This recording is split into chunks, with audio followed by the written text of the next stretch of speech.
Well, hello, my wonderful followers. 'Tis I, Ben of Second Dynasty. And in the background, we have John. Make a noise, John. Amade Dapo. And Albin. Hello. So if you hear any muttering, infernal noises, or, whiny complaints, you know where it's probably coming from. In case you haven't joined us before, we make 3D printable starships for tabletop gaming. This is Typhon. We're going to work on this one today. Made a lot of progress, but I thought before we get into everything else, maybe we should first check in with the chat and say hello, and then we'll do a little bit of show and tell. Let me just refresh the chat so I can see the current version. So let's say we've got Tamsin, we've got Stosh, Shergel, Michael, welcome. And yeah, there is a lot going on, and one of the biggest things, of course, is the fact that our sign-up page is... Hey, Jeff Jedi. Our sign-up page is now open for the Fifth Frontier War campaign, and I realized I have an order from IKEA that is blocking the window I was intending to show this on, which is why I should not get pissed off so easily. Let me just get that all geared up so I can share the link. Let's see, Fifth Frontier War, and then I want to go into our, not the preview, but our promotion page. You can see the promotion link in the chat. Maybe someone will kindly repost that, so lazy people can see it in the chat for people who don't want to look downstairs. But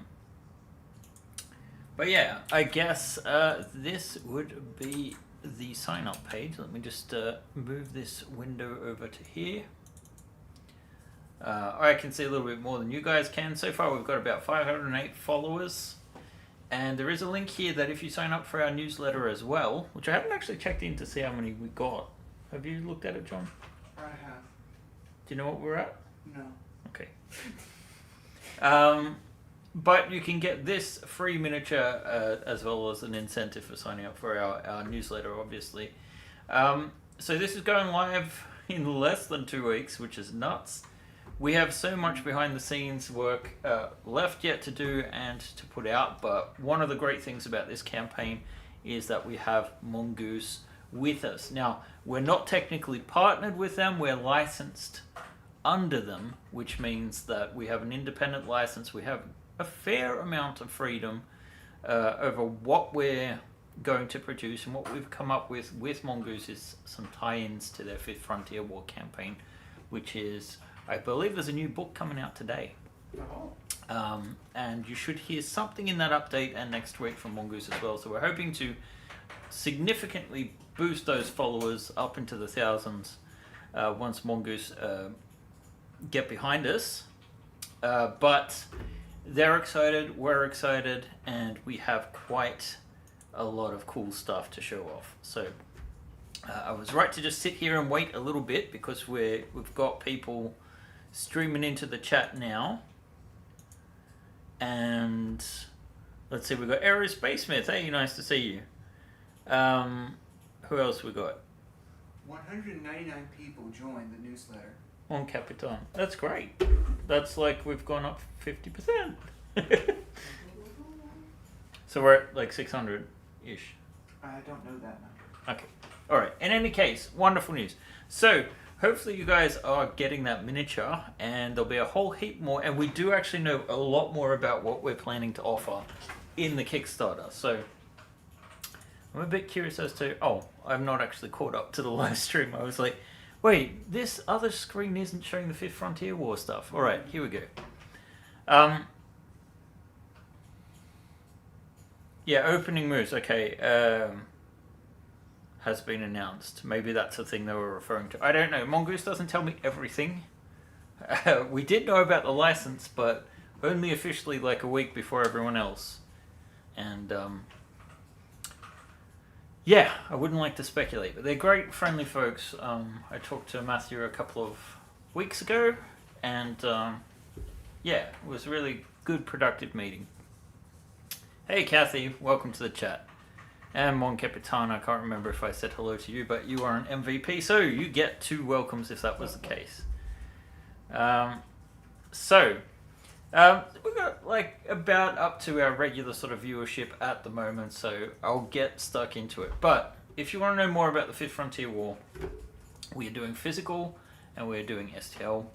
We're doing 6 vehicles as planned in any case, including 2 Imperial tanks, 2 Zidani war machines, I can't pronounce their names, and a fighter from each side.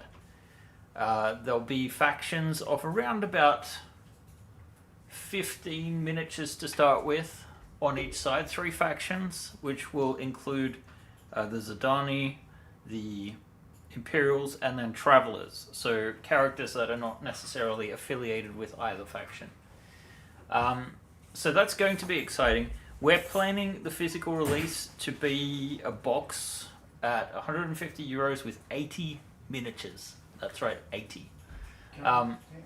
So these will not all be unique designs because we're following our tradition of offering various different poses. Obviously with soldiers, they'll have different weapons, different poses, that sort of thing, different sets of armor. A big portion of that will be the stretch goal models, but we're probably just going to do for the miniatures anyway, we're not sure how to present it, but we kind of needed to figure out what our numbers are anyway. So that's what we're looking at. And that brings the price point to just below €2 a miniature, which is, we can't compete with like the big boys like Reaper and that sort of thing, but we can get fairly low on these things. So I'm not going to be taking a massive cut myself. A lot of that is production. But that's the idea. Will there be any non-human impy marines? It depends on how far we get. There are certainly some designs in Mongoose's work that we could refer to. We've been told stick to the Fifth Frontier War, so we need to get cheeky with that. One of our Travellers is a Varga, so we do have a new Varga design in many poses that's coming out. I'd like to see some variants on that, but it is the case of like, we have no idea what the interest level is going to be here, and judging off last time we did a physical print run, we sold 140, was it? Yes. 140 small craft, which is, not bad, but not fantastic either. So a fairly low production run, and then we're hoping, of course, to appeal to our STL crowd as well. You coming over, John? I just want to see what people are saying. But you can look at the chat yourself. I don't know how, though. Hello, everyone. It's such a joy to see you all. He's hiding behind the microphone. I'm working on something wonderful for the Friends of Benjamin. Oh, yes, he is. Do you want to demonstrate it? Yes. Will it work? You need a smaller one. Careful of that. Oh, I'm being very careful. Yeah, please. Anyway, whilst that's happening... I will use this die because this die gets caught less. This... Okay, so... It. John is popping into the frame again, and yeah. This is the new... Do you want me to hold it up? Yeah, it's in 2 pieces. It's not joined yet. Okay. This is going to be fixed. The model is going to print without supports and more as one piece. It's on the printer right now. But it's a dice tower! You stick it through the gaping hole in his skull. Where his brain should be. Let's try this. Is this going to work? Yeah, it'll work. But it might fall out because I had to fix the tongue later. A 2 for Second Dynasty. Yes. Very nice. Benjamin is pleased. Join our cult today. So now I am curious about what the chat is saying. So I guess maybe we should move to more of the... it's an abomination. Mon Capitan says, glory to Benjamin and may he bless our rolls. Yes. Michael Tenry. Tell him the story. What story? Oh, yeah. Would you want to get that Benjamin in as well so that we can tell that story? Yeah. All right. Join us. Yeah, there'll be more to show. A lot more actually. Let's Actually, I think it's going to be. Oh yeah, it's in Hannes' office. So we do have another Benjamin that I have to take to my gaming tables, and if he doesn't get to play, I'm not kidding. I've rolled 4 1s in a row, and if I roll off his head, I get usually 15 plus. So on a d20. So it is an abomination. It is what it is.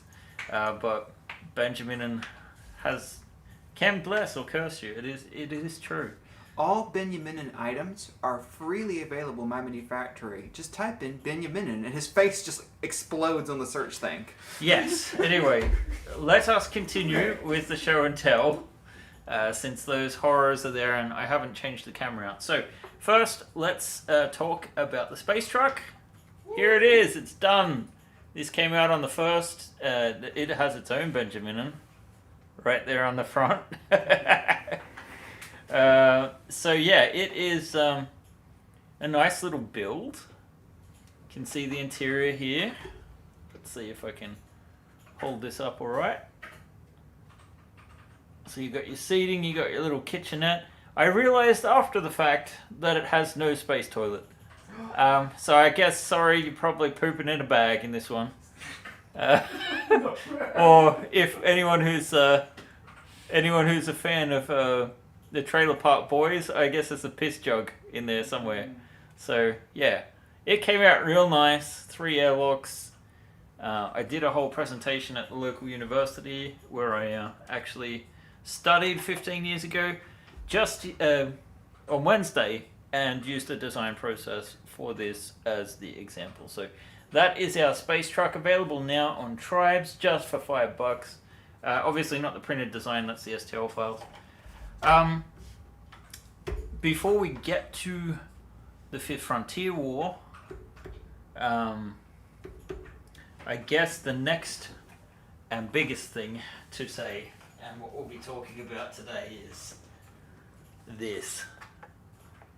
So this is the front of Typhon, up to the RCS split there in the middle. You can kind of finally get an idea of the size and detail that we're able to offer on this thing. It's going to look awesome when it's finished. It feels manageable now, but it's going to be heavy when it's done. So this is more than half of the ship done at this point. And you can see it has landing gear by default. Partially because I think it needs it in order to actually, sit upright. And we've been just putting it on this angle for the moment because I don't want to destroy this thing. It actually is separate. You can kind of see the lines there. So it clips in with an open lock clip. But yeah, so far, technically support free. I mean, we've used, what are they called, those cool things? Support tickets? No. The, mouse ears on the bases. Mouse ears are a type of brim that reduces cleanup efforts while still allowing adhesion to the bed plate. Yes. And the mother room, or AI room in the ship, came out rather nicely. So, I'm going to move on to previewing some stuff from the Traveller campaign. The next thing I thought I'd show you guys is, we haven't got them yet for the Zodani Marines, or whatever they're actually called, but we have also female Imperial Marines here. So we've got a bunch of different poses. Albin just quickly painted these up with some base coats, so you can kind of get an impression of our female models there. Oh, it doesn't actually look shit in the camera. No, it actually looks decent. I know, I'm a little shocked myself. So at least some of them are in focus. Not the right ones, but what's new. There we go.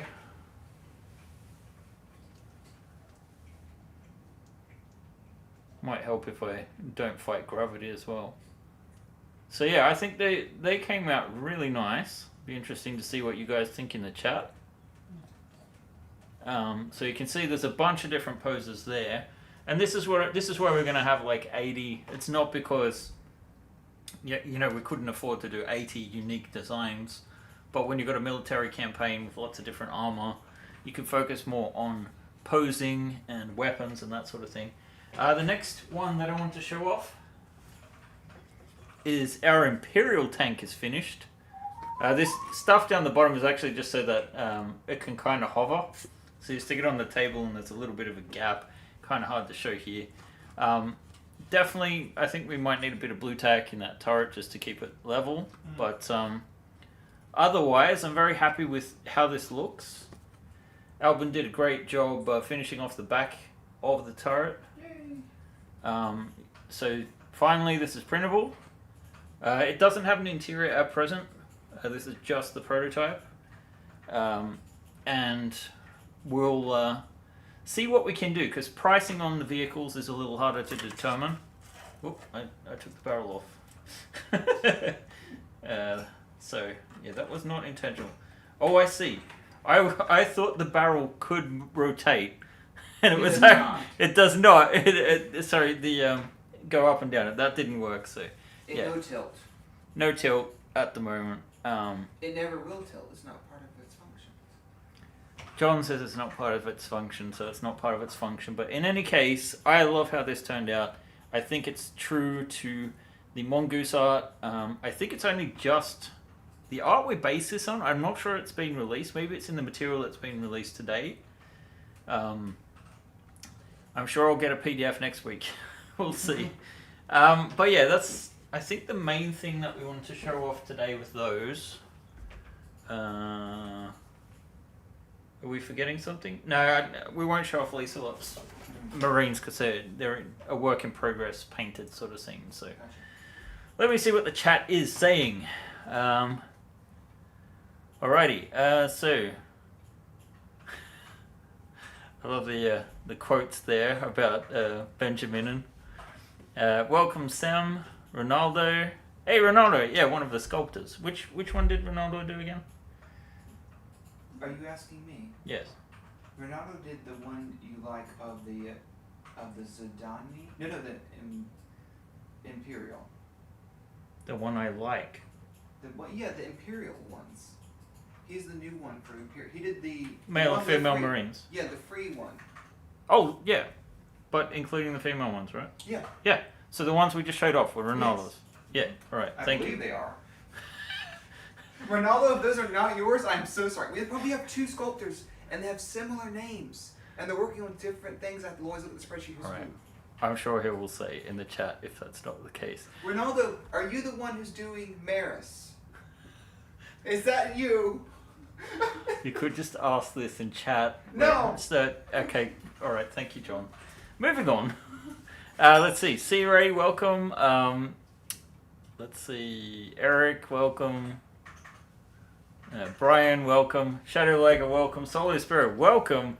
You've missed some abominations and some wonderful models. And yeah, we've actually got almost 30 people in at the moment. So maybe I should get a move on. So yeah, if you did want to follow the campaign and grab that free miniature, just go to the address in the description. You can grab that. Be reminded, Mongoose should be promoting us in the coming week. How many different Zidane soldier miniatures are planned? Let's see, we have Zidane officers. What? 15 plus. Yeah, 15 plus is the base, but we have an officer, we have a grunt, we will have a heavy armor version. As soon as we get confirmed whether or not they're meant to have female soldiers, I mean, if they are, we'll do a female run. But that's one of the things that we want to... And then we'll probably throw in some warbots.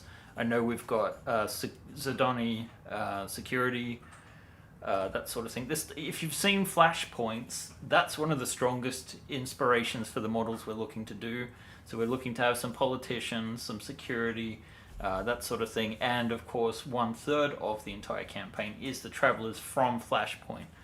And they're doing... Yes, he's doing Morris, he said. Yeah, it is. It's Raphael is the other one. Yes. I can see with our names, they're so confusing. I only have space for one name. I mean, Ben. that sounds about right. So, yeah, nice to see everyone here. We've got a really good, healthy chat. So, all right, so that's the Traveller stuff. Basically, it's all coming. A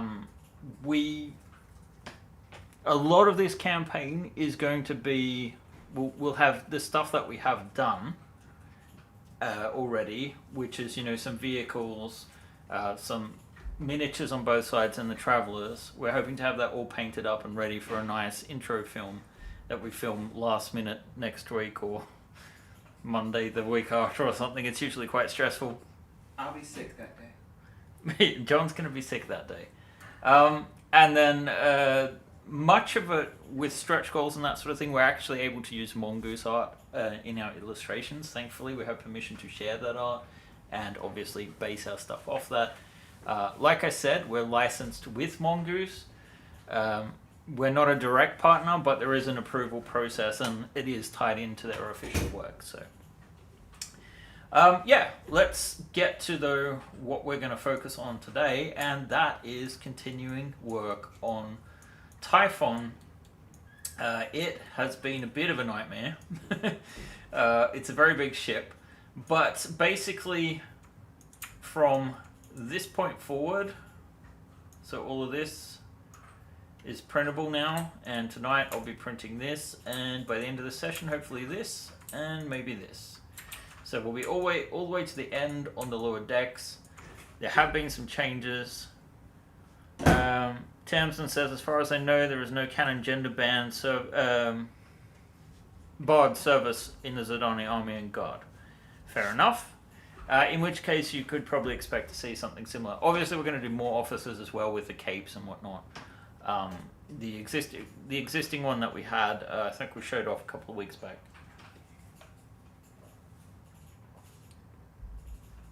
But yeah, I really like the female Marines in particular.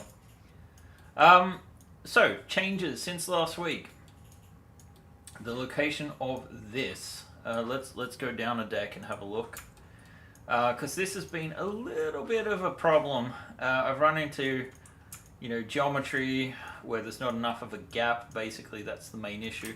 It is and it isn't. Okay, one of the issues is if you want to extend this ship, because I know there's some crazy people that will want to do that, I wanted to keep this section as uniform as possible so you can just expand out, right?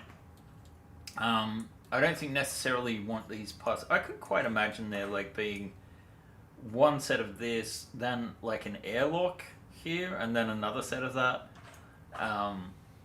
That could be a cool development if you want to extend it. Yeah, lots of things. Technically, yeah, I think that's what you'd have to be stuck to. But that gives you an extension of these engine sections. It gives you, a point on the hull where it's easy to go forward or back, depending. I guess it's the same result. And you could technically widen using the existing parts. We have designed them that way. In conjunction with parts that you would probably need to pick up from Erebus. We'll see. Not really going down that road until we have to, but at the moment, by default, we're going to make it so that you can split it and lengthen it, basically. Widening becomes more of an issue because of the ramp, but that's about it. And then I'd say you probably have to widen it by... If you want it to be symmetrical, you'd have to, probably have 4 inches at a time. So this is 4 inches across, or about, 12.5 centimeters? No, 15 centimeters. What am I saying? This thing is big. Anyway, yeah. So, do you like Typhon? Does it look cool? This came out really well with these parts slotting together. This one just slides in. So I'm trying to think of how easy it will be to paint. I did make some changes to the ladder wheel. You can kind of see here that I'm getting ready for the printability. I want to make sure that you can customize some of these floor tiles. We still have one nook here that's going to be for power loaders. But this side needs customization compared to this side. And then we need something in the middle here. I'm still messing around with the final layout of the crawl spaces. The idea is that you get your Benjomorph hiding out in these tunnel networks. I think his nest is probably here. That's where he'd be laying his eggs. Alright, let's see. Take the center mirror and slap it together. I mean, that's basically how it works now. You can just keep extending as it is. We don't need to mirror it.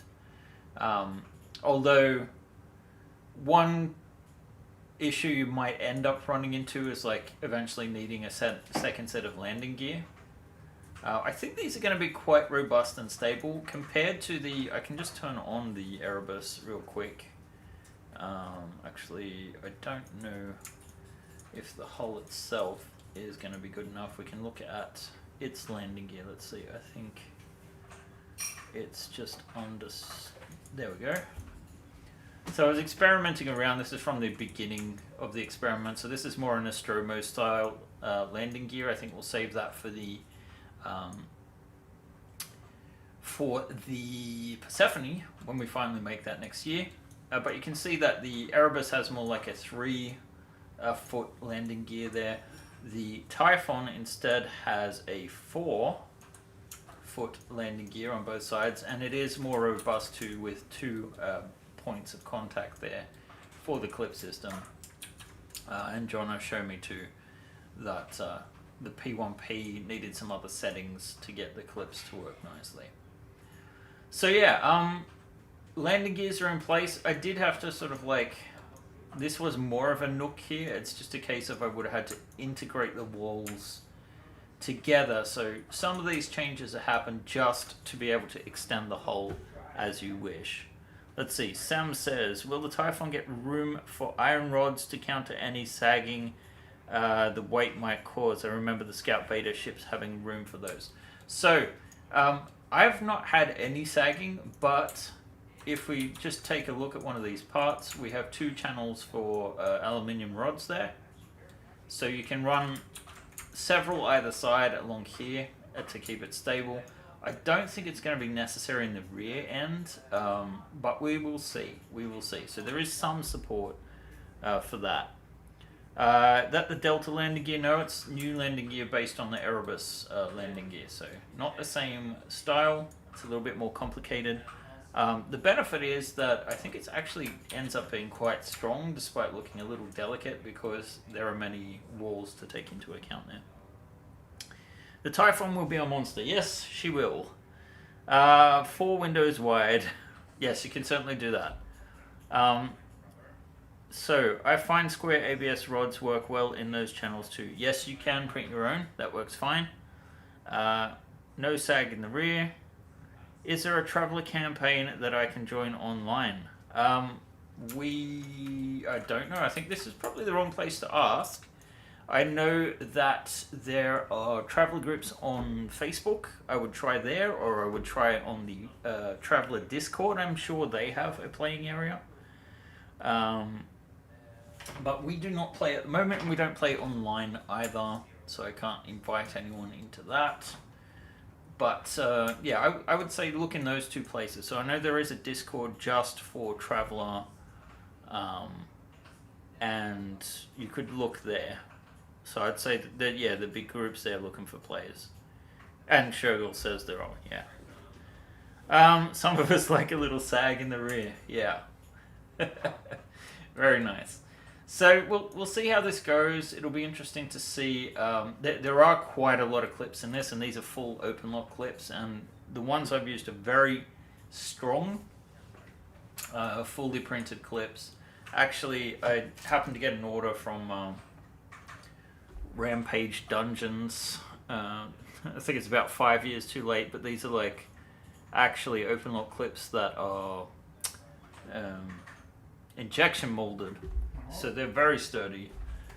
But yeah, let's see. We're at 1:30, so I better get into the actual creating stuff part of things, right? There is a channel on the Traveller Discord for GM seeking players. That's your best bet. I'd have to agree with that. I think Discord is probably the best place because a lot of people play on Discord as well. The ramp isn't wide enough for an APC, is it? Is it? I don't know. Is it? Let me see. Let's see. Reference editor. What if I click this one? What happens then? Wait,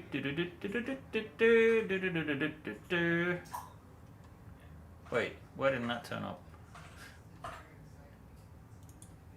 Ta-da! Our APC fits in there. Oh, yeah. So yeah, we actually designed this so it would fit the APC. Trevor. So there you go. And ours is probably... Where are our APCs gone? We had them before. It was upstairs. Did you take them back down? Oh no, they're in the shelves in Hannes' office, don't worry. Okay. Yeah. In any case, yes. So it'll fit ours, and I think I have a 28mm Aliens APC as well. I don't think it's quite a similar size anyway, so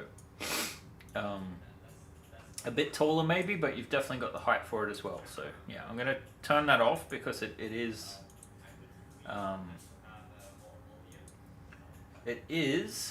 a little bit large. Maybe I will just close this door because there are voices floating down from the hall. And yeah, so definitely enough room for a decent sized cargo or an APC. That one is already released, but as you can see, we have some intersecting geometry here. We have some walls that I might like to integrate partially. You can see here I've left some gaps, so the idea is you can actually customize the parts of this crawl space. Some of this will need some tidying up as well. Some of it is custom. But yeah, we're getting close to the end of the ship, and there's a lot of stuff that is going to bog things down. But by far, the bottom of the hull is the most challenging to get right, because that's what's got to bear all of the weight, right? So when we turn on all of our other decks, so we can look at the deck above, there's quite a bit of work we need to do on this stairwell. We need to put on deck A, and we need to put on the airlock, so we can kind of get a view about where things are going now. The workshop did get a bit bigger as a consequence of moving around that crawl space entrance. And what I was actually in the middle of doing before I loaded this in was I looked at the... let me just save this real quick, and then we can go File, Optimize Scene Size. Actually, we're going to do that again. So this is our tool bench. That's right, Optimize. And File, Save. And we don't need that scene anymore. So I'm just going to go File, and I'm going to Import. And we're looking for that workbench, and we want to make sure Remove Duplicate Shading Networks is on. So there we go. Alright, I'm just going to double check that wasn't bloody IKEA. That'd be ironic, wouldn't it? No, it's just for the resin that's coming tonight. Alright, so now I should be able to import this in. You can kind of see I've got a bit of a mess here. It looks like this is it. But let's see how this will look in our workshop. Because I think this looks a little cooler. Looks like we've lost an object there, but oh well.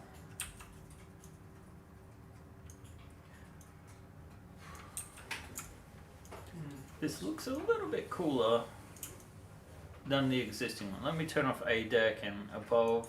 I just wanted to give you guys a better idea about what we were working on there, or had to work on. So I think you could technically just have like this table on one side and the other bench somewhere else. So I don't know if we want to put it on its side. It's probably too wide. Looks too wide to me. It's going to block that door. Can't have that. That's not spaceship rules, is it? So I almost want a mirrored version. And but yeah, you could have something like this maybe. That'd be nice, having like a crawl space underneath the table. so some nasty can come up and grab the mechanic or something like that. I don't know. It needs some rearrangement for sure. But yeah, I don't know. There's a bit more room in here. I hate that this bottle is acting the way it is. Maybe if I just grab this and then do a fill. Yeah, that fixed it. It was being difficult with the shader. Grey is still better than bright green, I'd say so. Yeah, but that looks kind of cool, and I'm sure we can rearrange that a little bit. In any case, what I really want to, yeah, if we swap around the two, they should fit just fine. But what I think I really want to do is kind of actually mirror this one. So if I do this, this one could fit into this corner. And then you either just have this workbench hanging out a little bit, that's one option, or we just move it over to the other side, which is probably the most logical version actually. So that just sits there or something in the corner maybe. Imagine there's a floor plate. Something like that. So that's a nice sort of workshop area. Still need to rework some of these walls maybe. But the important thing is I really want to have this on the printer over the weekend, and I want the opposite side. So let's go and work on that hole. At a minimum, I want to get this done before I leave today. So let's look at the requirements. So we have this floor, we have these walls. We print from this area, that's why we have this slope. And we do want to leave some room for custom parts, but we don't want this intersection with the landing gear. Now, admittedly, the placement is not really true or practical in this case, as in like, I don't think there's physically enough room for the landing gear there. Obviously, you can have the thing is, this is meant to be a gestalt, a representation of the layout of the ship. Obviously, everything's a bit more cramped, a little bit more condensed if it was one for one in reality. A lot of this wasted space in the walls could be used for additional crawl spaces or fuel tankage or whatever. There's going to be a lot of this that you can't actually access and get to. But these walls will need to be integrated, and they should mostly be okay. What I really probably need to do is just grab this line here and this line here and pull that slightly so we get that nice angle. And although it's not perfect, and actually now that I'm seeing it, there's a gap in behind here, so we want to fill that gap in. We don't want that gap as deep as it is. So I'm just switching to wireframe mode so I can see what's behind all of this. Should be yellow for acetylene. I didn't know that. Green for oxygen, I knew, because I play astronauts. But yeah, I didn't know acetylene was yellow. We usually just make red ones. They go faster. Of course, Alvin laughed at that. It's the kind of silly joke we would say. Alright, so the purpose of doing that is that if this is printing in this orientation with this flat on the plate, it's going to reduce the overhangs, and that is a very long bridge otherwise. And we would do so with the part next to it, but I think the key here is just to mirror it. This floor is going to need to be cut into two, which shouldn't be at all hard. It's just a case of separating the meshes. So we've got that one, we've got that one. Right, yeah, okay. So there we go. I'm just going to increase my selection here, and we're going to separate the mesh. So I'm just using my shortcut for separate mesh. We delete the history straight away to get rid of all that nonsense. The easiest way to re-merge this, because this is like all a bunch of different single items now, is when this is selected, just hold Control and select the part that is already whole, and then you just go and merge these again. Mesh, combine, and delete history to be sure. It's the only way to be sure. Well, maybe not the only way, but the best way. So that's separated again now. We don't need this in our isolated view, so let's just go show, isolate, select, and then remove selected objects so we can focus on what is important. Friendship. Oh yeah. So I'm just going to go into this object, and again we're just going to delete the polygons that we don't need for this section. And I'm having to think. No, we're good. It looks like we should be good. So for this part, we only really need the lower sections. So I already deleted that. We should be able to take this object and just duplicate it now. Moving forward, we should be able to go on the grid to there. And we can just get rid of these in between polygons. Should be one on the other side too. And we should be able to merge these two objects together. Mesh, combine, delete the history. Why do we delete the history so quick? I mean, why? I've never 100% understood my history, but there are certain things you can go back and change. Most of the time it ruins whatever work you've done after that point, so it's a bit pointless, but I guess it reminds you to what you've been doing in that mesh. I don't know. I don't feel like I usually have many positive things to say about Maya, to be honest, but it is what it is. It's what I'm used to. It does the job. But can't beat the price of Blender. So I think we basically want to continue with this theme here. So I think we'll duplicate this object just because I want to get one of these open lock clip ports. So I'm just going to inverse the selection, delete that, and center the pivot again, and just align it to this corner. So we know that, whoops, we want that to be snapped there. So let's integrate these objects. Again, deleting the history. And then if I just delete these, whoops, 3 polygons there, in theory I should just be able to drag this forward. So there is a bit more than that going on, but if I drag all of these just to the foreground, I should be able to recreate something similar to what we've got going on here.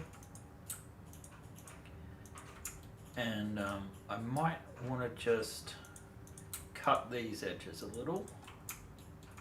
So I'm just going to do a quick cut. So I'm only grabbing exactly what I need here. So if I move this forward, this should align and match up to that. Looks like it pretty much did, but there's something just slightly off about this. I wonder if that's properly on the... Oh, okay.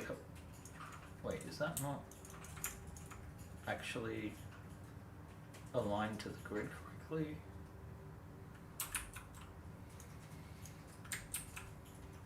Oh, it looks good. I don't know what's going on. Huh. Weird. In any case, now it's aligned, although it looks like one of these corners didn't follow. So where is that corner? Here it is. And we can start merging vertexes again shortly. There'll be some hidden geometry, but we'll shortly be just merging that so it won't matter. And I think we get rid of all of this because we want to pull that back to where this wall starts, essentially. So why don't we just get rid of that altogether, and we can delete these awkward shapes. And actually, let's just redo all of this so that we know that it is. following the correct pattern.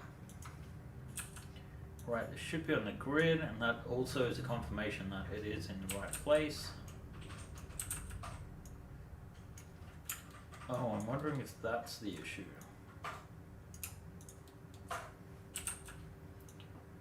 So, that brings it to there, and we can combine that to there.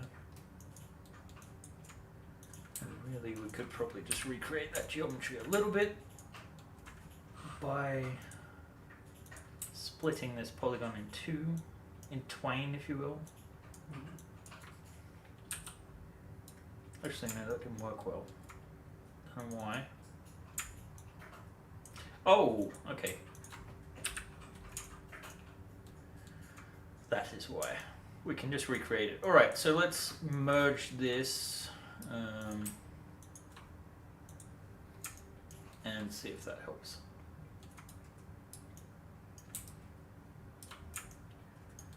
So making things printable isn't always the most fun. What? But generally not so bad. That wasn't exactly on the grid, which has me a little bit worried because I know that these meshes have been misbehaving.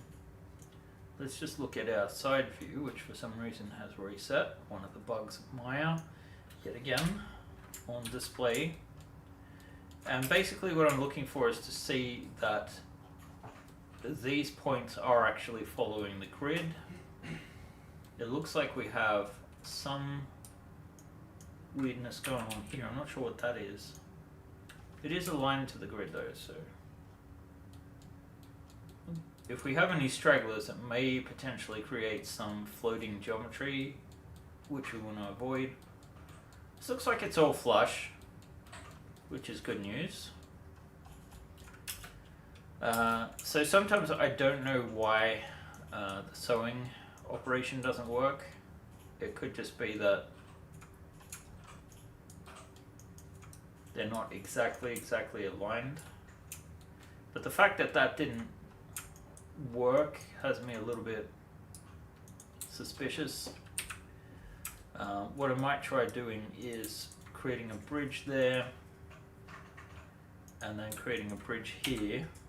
It didn't, okay.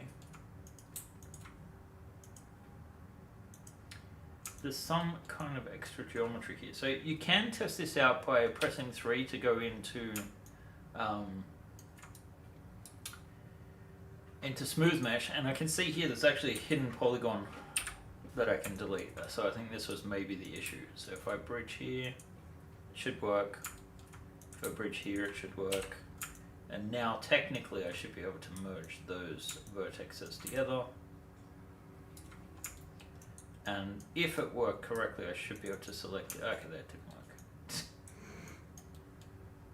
So this has got to be just, oh look, it's off by a tiny amount. That is frustrating. So again, we want to select this, we want to move it, because I think that's on the grid, so that should be the correct one.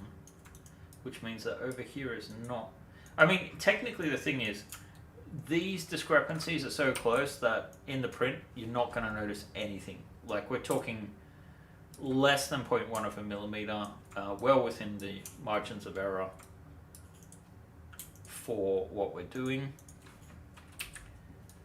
But now if I just recreate that,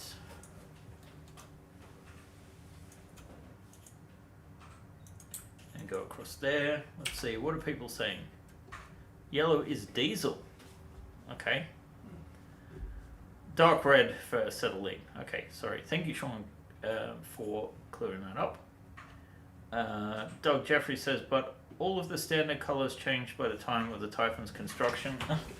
Probably not, since Alien is very much a product of the 1970s, and Alien Isolation was also designed to be based on that.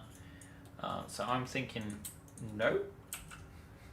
It's probably exactly the same color. And yeah, I wouldn't want to see what the carpets look like.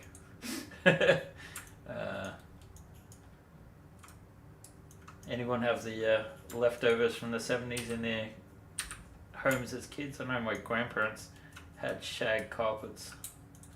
They were beautiful things. And when they finally replaced it, they put in some thin pink carpet instead. So what can I say? I absolutely adored and loved my grandmother while she was alive, but she was not a woman of taste. Or well, she was a woman of taste. They were just Incompatible with yours. something like that. So I'm just going to temporarily increase the thickness of this with an extrusion by 0.1. And all I want to do with this actually is to push back where the line is. So I'm being a little bit cheeky here. And then I'm going to delete that again and just recreate the face. And what I'm trying to do there, the purpose of that is to create enough of a stopgap there that we can insert these wall pieces. And these parts also need to be moved back so that they're flush, maybe even all the way over to here, but we'll see what we have room for. Because these ones will be built in. The ones that get slotted in behind there, I see a problem. I need to think.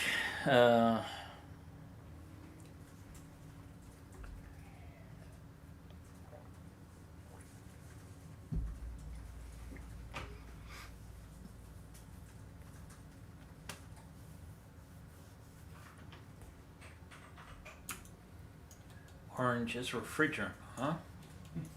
Okay. In any case, you have to move them all. That sounds like fun. So it's like what you imagine the Navy to be versus the reality, right? You probably join thinking of warships or aircraft carriers, and reality is you're porting different heavy ass cylinders of compressed gases.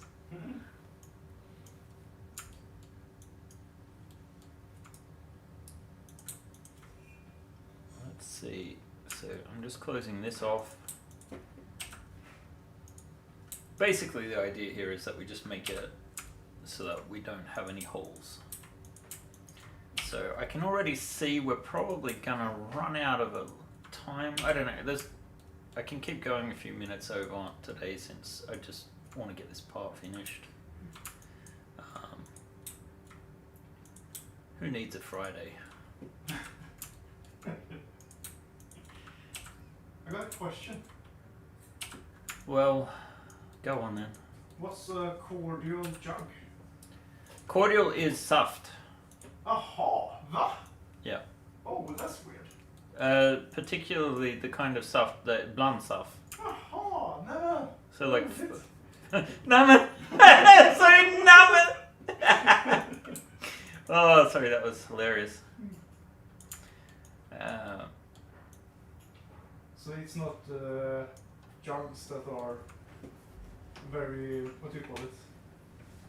Well, It's like a carafe, but with a lid. I Has think. a good upbringing. Polite is the word I'm looking for. Isn't that cordial as well? Oh, like to act cordially, Yeah. you can say. Yeah, but it's not the same thing. Quite similar words. Act like danssaft.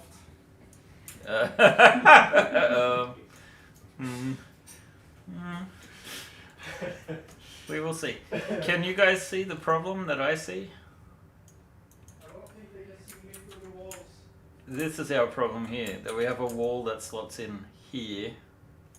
I guess we could just make a custom piece behind here that we could form fit to that. It's not ideal, but we can snap them in there. See the gap I've left here is just some tolerances. And yeah, this is going to be tricky. I think we need this wall to continue. We may want, let me turn off the Typhon deck B here so we can look down at this. So I kind of feel like this part of the wall needs to be integrated with that one. because they'll probably be separate. These ones will have them fitting in, I think. And there'll be some room behind the walls. Maybe we'll make some parts to disguise the gaps, but you get the gist. Let's see. Especially Jordgubbssaft. Strawberry cordial. I don't know about that. We always had like lime and it was so concentrated. And in Australia in particular, there's this brand called Cotty's Cordial and they had this jingle that always sticks in your head. My dad picks the fruit that goes to Cotty's to make the cordial that I like best. Sorry, I just got hit by a wave of the nostalgias. There are some other issues we're going to have to deal with later. Some of this is just getting rid of meshes that we no longer need. I'll turn that airlock off too because I think that's sticking a bunch of geometry in front of us. So I think we can solve the stuff down there. We just need to get a part of this integrated for that little corner nook, because this part I do not want to have printing with this overhang. We could print it upside down, but technically there's going to be another gap inside there, so it is just best if we do it without that corner piece. So I'm just going to I think the easiest thing to do here is extend this out and then we'll rearrange the geometry. And I'll put this to there, and then you can see that's in line, but we want another gap as well, I think. So although it'll be hard to see here, I'm going to move the pivot point here, and if we just move this over a tad, in theory we just got that same gap that we need. I'm going to wait to integrate this floor until we're done.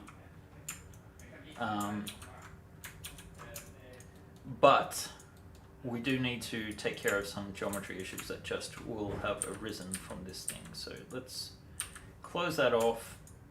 I think we'll bring these up. Just one and then two.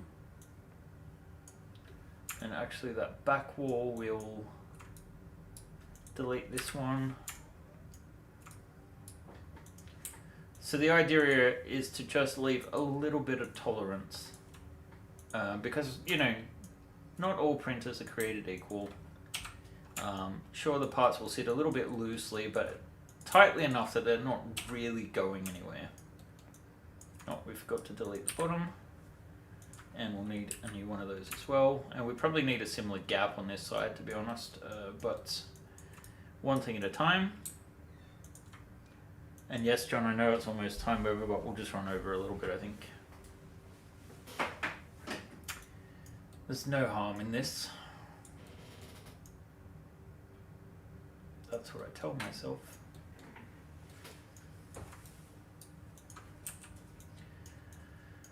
Alrighty. Imagine working at the bench and you drop a screw through the floor grate into the crawl space below, asking to be eaten by a Xeno. Yeah. Yeah, I mean, or you lose your cat. Yeah, kitty, kitty, kitty.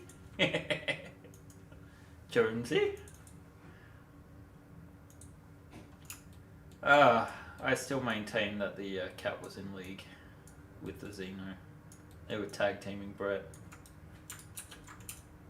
Alright, see here how we've got no gap between this part, but we do on this side. So even if we just grab a couple of these to start with, let's go across here. That's a nice easy line to select. Again, we do the trick of moving the pivot point. We've got the pivot point snap still hit. We hit D, which lets us move it. We just move it over, and all we're looking for is to connect it with that. So, and again, now we have that gap there. And what we can do is come back over, grab all these faces. We'll have to do this a couple of times. Move the pivot point and do the scaling trick. So we just scale to 0, which brings all of these points to the same point there. Technically, it's kind of hard to see, but see how there's a sharp angle that this sticks out just a little bit in this direction.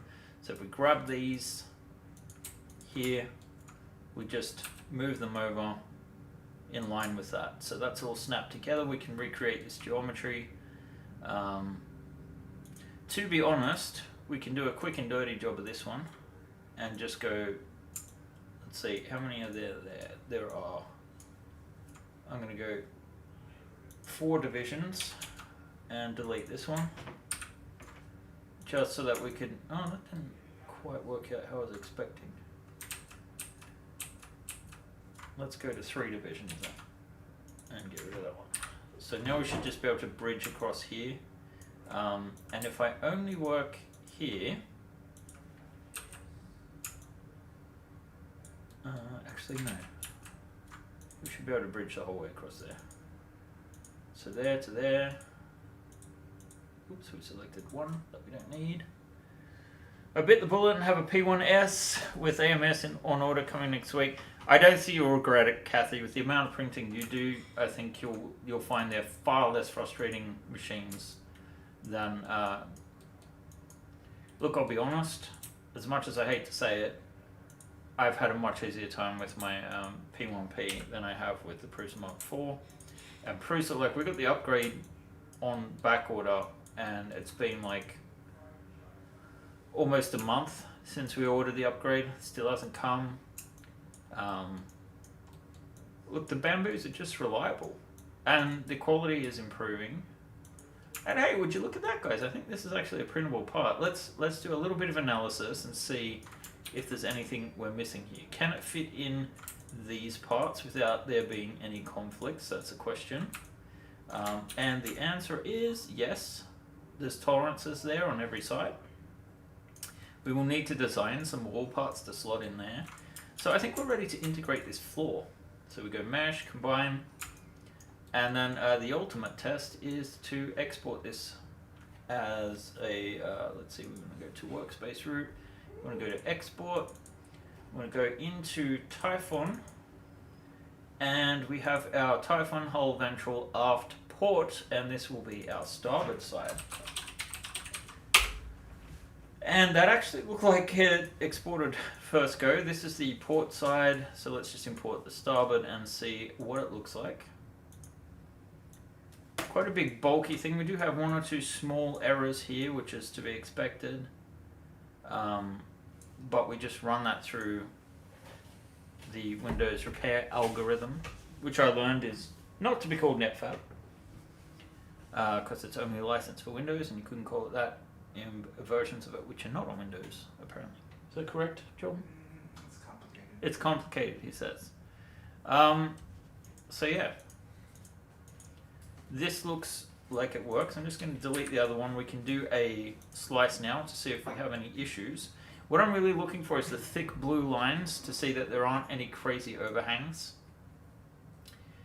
And let's see, it's finishing generating now. The only overhangs we really want to see with these blue things are in our open lock ports. So that actually looks pretty good. Nice and solid. It is a big piece. This is the worst overhang here, but I've designed it so that there's actually like a little recess under there.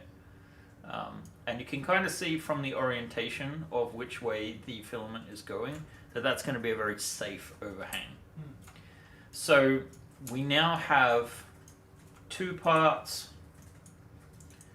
I'm going to say that the last one, maybe it's too much of a risk too. What do we reckon? Is the plate clean enough for a big heavy print like this? No, I'll put Alright. glue on it. John's going to stick glue on it. Meanwhile, I'm going to import the second one. Is it actually gonna take over 3 days? No. No. Oh, on a Prusa? Yeah, what the hell? That shouldn't take that long. No. Oh, I've got it set to Mark 3S. And clear PLA, so that would be why. Yeah. It is a bit slower when you're trying to make something semi-clear. And let's go back to our... So this is Orca Slicer, which is what we use for the P1P, which is what I'm test printing on. But like I said, our Prusa is less than reliable at the moment. We're just going to auto-arrange that. The errors have gone away. You can see these are massive. This is one of the reasons I want to run this on the weekend, is because of how big it is. It is going to take a lot of filament. I'm guessing John might want to customize these parts or show me about how to reinforce some areas. Let's see. This is looking pretty good. And again, no notable overhangs that we need to worry about. These are all just fine to deal with. It's just a tiny little bit of detail. John says it's good to go. I'm wondering if we need to add any changes for the open lock clips that you were talking about. Can you slice it for me? Can you drag the slide down? Drag the slide down. Yes. This has this. Do you want to do it after we're done? Yeah, we'll do it afterwards. John's going to show me a fancy thing to fix it up. You might have noticed the lack of infill here. This is because we're using lightning, and this actually makes the parts really light as well. It does need a few adjustments to be fine, and John's versions that he does with his very fancy prints that he sells are a little bit more customized than what you guys will be getting. But in general, I'm very happy with how these are looking. I'm excited to get these printed. Maybe we could take a real risk here and put some landing gear on as well, since we are leaving it over the weekend. So let's see, forward landing gear. It's actually going to be the same model for all three, I think. So this will just need a rename, and we will just clone this one time. We got a question. We do. Yeah. How robust is lighting for play with just 2 walls, or do you do 3? Can I explain that? Yes, please do, John. Lightning can work with just 2 perimeters, even 1 perimeter. However, the big issue with lightning is for tall parts, you need to add little bars of 100% rectilinear using modifiers, because the parts can actually be crumpled and snap, and if you have anything that's a top surface that needs to be supporting itself suddenly, like those top of those open lock clips, they'll be all kinds of gone crazy because there'll be too much shaking because the lightning doesn't have enough support in that direction. So as long as you have parts that you don't have any top ports or anything to connect to, it's fine. But I would recommend doing layer range modifiers with 100% rectilinear every 2 centimeters for safety. And that's basically what John's going to set up now. So, alright guys, I think this leaves us at the end of the session. Good session today. Good chat going on. I'm really appreciating that. Good amount of viewers today. Feels very friendly. I hope you guys like those updates at the head of the stream about the 5th Frontier War campaign. Please do go and check out the campaign, save the date. Like, subscribe to our channel if you haven't done that. That will help us grow our audience, and you'll be reminded the next time we go live, which of course is most Fridays at 3 p.m. Central European time here in sunny Sweden. Thank you, Michael Tenery, for signing up. As I mentioned, Mongoose should be getting behind us in the next week, so hopefully we should see a huge boost in reach. Excited about this one. So, yeah, stay tuned. I'm sure next week will be more about Traveller. Take care, guys, and have a wonderful weekend, alright? Bye, guys. Bye bye.